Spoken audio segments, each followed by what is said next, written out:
चलिए question number 11 है हमारा कैश प्रोडक्ट के चैप्टर का केजी पब्लिकेशन की बुक से। अच्छा क्वेश्चन है, दो तीन पॉइंट्स इसमें इंपॉर्टेंट है जिनसे कारण क्वेश्चन गलत हो जाता है। तो prepare a cash budget for the quarter ending 30th June 2003 month wise in a tabular form from the following information.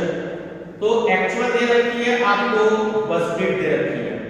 तो जब हम 3 महीने का डाटा ये प्रिपेयर कर रहे हैं तो जो जनवरी फरवरी मार्च की हो गई वो तो होगी एक्चुअल, और अप्रैल मई जून की हो गई आपकी बजट।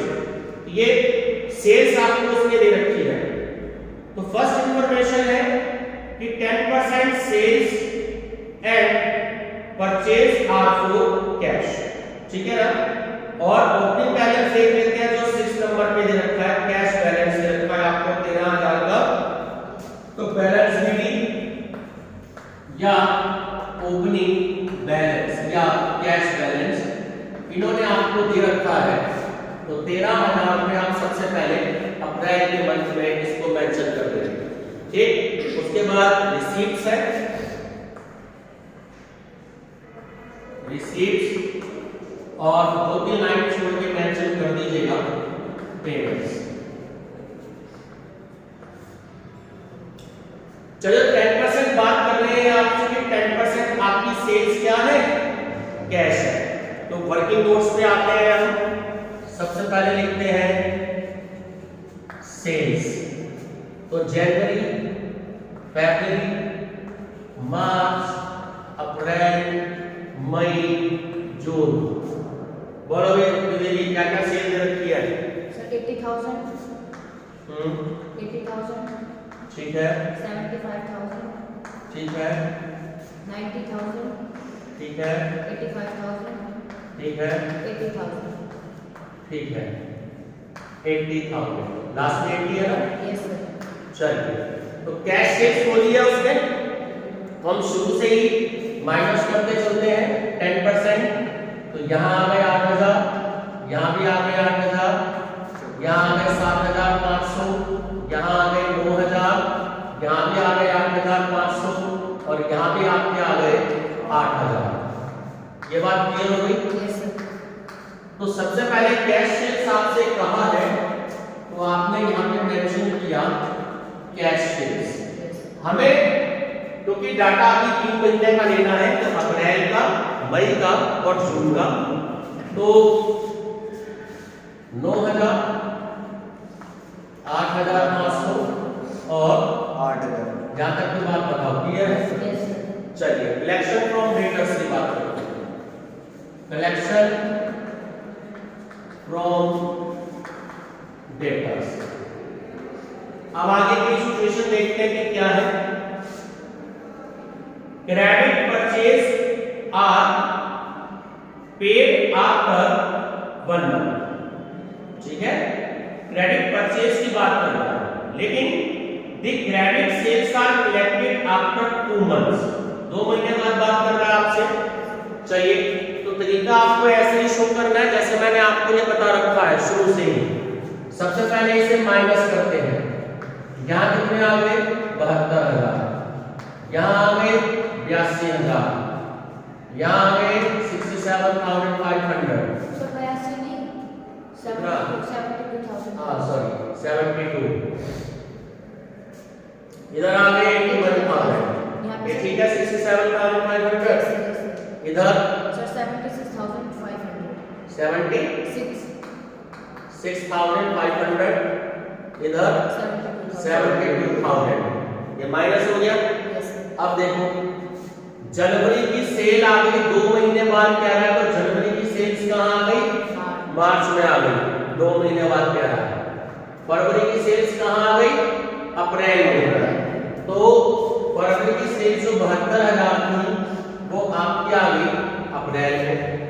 अब मार्च की सेल आ गई मई में, तो 76,500, और अप्रैल की सेल आपकी आ गई जून में 72,000। ये वाली बात क्लियर हो? सर 67,500 आएगी सर मई में। कहां पे? अरे गड़बड़ हो गई क्या? इसको जोड़ा है। जनवरी की मार्च में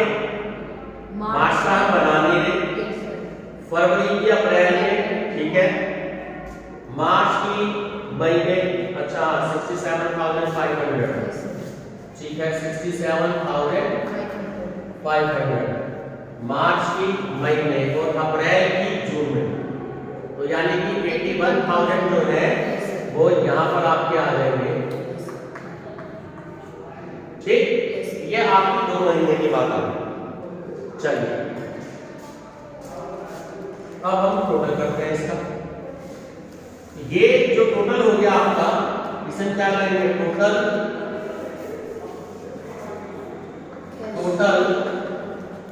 कैश अवेलेबल। बोलो पहले वाला टोटल कितना? 94,000। ठीक, और ये आपकी हो गई पेमेंट्स। अब हम बात करते हैं पेमेंट्स की। ठीक है, कोई नहीं बैठो, बात करते हैं हम पेमेंट्स की। तो उन्होंने हमें बोला था कैश परचेज के बारे में। कैश परचेज भी आपकी होती है 10%। तो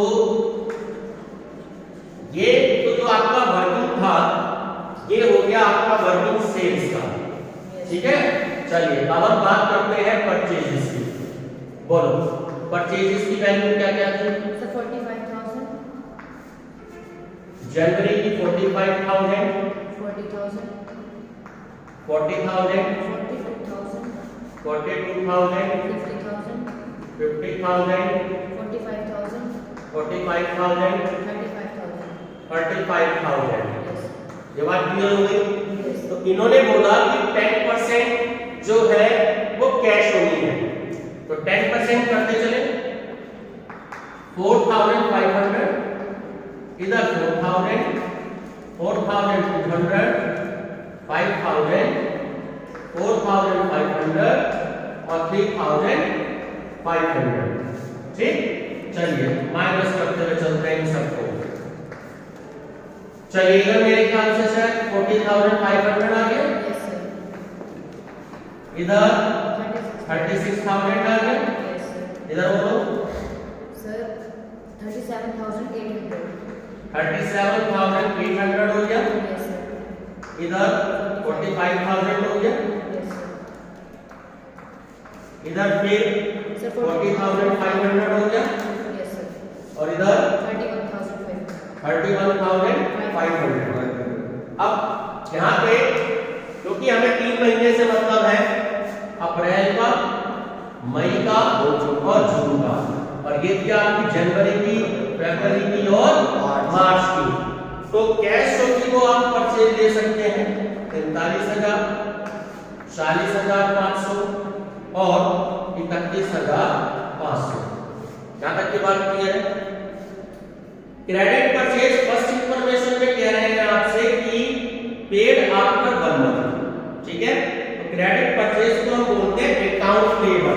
पहले भी आया था ये क्वेश्चन में, 2 क्वेश्चन में आ चुका है सर कैश परचेज से 10% आ रहा है शायद। मैंने कितना परसेंट लिया? मैंने तो 10% किया सर आपने तो टोटल अमाउंट डाल दिया है। क्यों? ये माइनस नहीं किया हुआ? सर माइनस करके डालना है। अच्छा 10%, सॉरी मैं वही वैल्यू लिख दी ना, रुक जा ये अगर बोलोगे ठीक कर दो। 10% ही था तो मैंने माइनस वाला लिख दिया गलती से, कोई बात नहीं। तो ये यहाँ पर आ गई 5,000, यहाँ पे आ गई 4,500 और यहाँ आ गई 3,500। ठीक, अब हमने माइनस कर लिया। अब ये कह रहा है 1 महीने के बाद, जनवरी का फरवरी में नहीं लेंगे, फरवरी का मार्च में नहीं लेंगे, मार्च का अप्रैल में ले लेंगे, क्योंकि हम जो बजट बना रहे हैं वो अप्रैल से बना रहे हैं। बात क्लियर हो गई? तो मार्च की आ गई आपकी अप्रैल में, अप्रैल की आ गई मई में और मई की आ गई जून में। तो मार्च की थी 37,800, ये अप्रैल में आ गई। अप्रैल की थी 45,000, ये आपकी मई में आ गई। और मई की थी आपकी 40,500, ये आपकी कहाँ आ गई? जून में आ गई। ये वाली बात क्लियर है? चलिए नेक्स्ट कह रहा है आपसे wages. Wages are paid on the last day of the month and after 1 month. तो अभी हम बात कर रहे हैं पहले वेजेस की, ठीक है।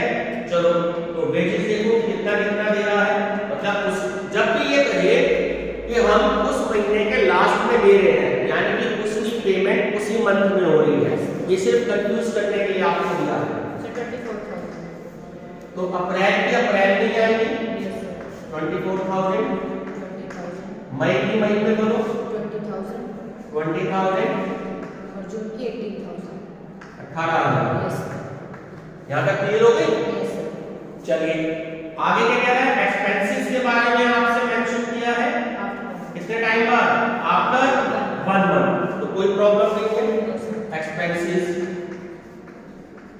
ठीक है। देखिए जी मार्च के अप्रैल में, अप्रैल के मई में और मई के जून में। बोलो मार्च में कितनी? 6,000 7,000 है, दोबारा 6,000। यहाँ तक क्लियर है? चलिए आगे क्या है, आगे की इंफॉर्मेशन हमें आपकी रेंट में। रेंट कह रहा है rent ₹300 per month not included in expenses. एक तो पर मंथ में अंडरलाइन कर लीजिए, क्योंकि पर मंथ बोला है ना यहाँ पे रेंट, ठीक है। तो बच्चे कई बार जल्दी जल्दी से 12 से मल्टीप्लाई कर लेते हैं, ये बात ध्यान रखना नहीं करनी है, क्योंकि हम ऑलरेडी मंथ वाइज तो बना ही रहे हैं। ये बात क्लियर हो गई? तो आपके 300 रुपए ये आपके आगे रेंट नॉट इंक्लूडेड बोला है, ध्यान रखना। तो 300 और 300, ठीक। चलिए अब आगे क्या कह रहा है, income tax. Income tax payable in May, मई में अंडरलाइन कर लो, क्योंकि मई ने कहा है तो सिर्फ मई के मंथ में ही आप इनकम टैक्स की वैल्यू एडजस्ट करेंगे। यहाँ पे डैश, यहाँ पे 4,000 और यहाँ पे डैश। तो बात क्लियर हो गई? आगे आपकी कोई इंफॉर्मेशन नहीं दे रखी है, आगे क्वेश्चन खत्म है। अब हम आंसर कैलकुलेट करते हैं। ये जो टोटल हो गया ये हमारा हो गया टोटल पेमेंट्स। चलिए इसका टोटल बताएं, करो ने जल्दी करो इसका टोटल। अदिति इसका टोटल सर इसका बिल्कुल सही, इसका 73,100 यस सर 73,100, ठीक है। और इसका मैं बता रहा हूं, अब इसमें से माइनस करके बताओ पहले तो 20,900। 20,000। चलिए बताइए अब इन तीनों का टोटल, अदिति जी इसका टोटल कर लीजिए जल्दी से। सर इसका 68,300 इसका इसका इसका पढ़वा 68, यस सर। पक्की बात है, गलती तो नहीं है? No sir 68,300, 300 yes sir. अरे बोलो दीदी इसका टोटल बोलो ना। 96,900। 96,900। अभी अदिति पे ये वाला टोटल नहीं हुआ तो बोलो ना, है 80,800। चलो 80,800 सही है ना, गलत तो नहीं है? चलो ठीक है, दोबारा कर लियो फिर टैली करने के लिए है। सर इसका है 16,000। 80,800। सर एक माइनस करना है ना अभी 96,900। अच्छा सॉरी रुक जाओ, इसमें से माइनस करो बोलो। तो 16,100। 16,100 और यहाँ भी माइनस करके लिख लेते हैं 20,900, ये पहले वाला। तो 16,100 को यहाँ पे लिख लीजिए, करिए टोटल।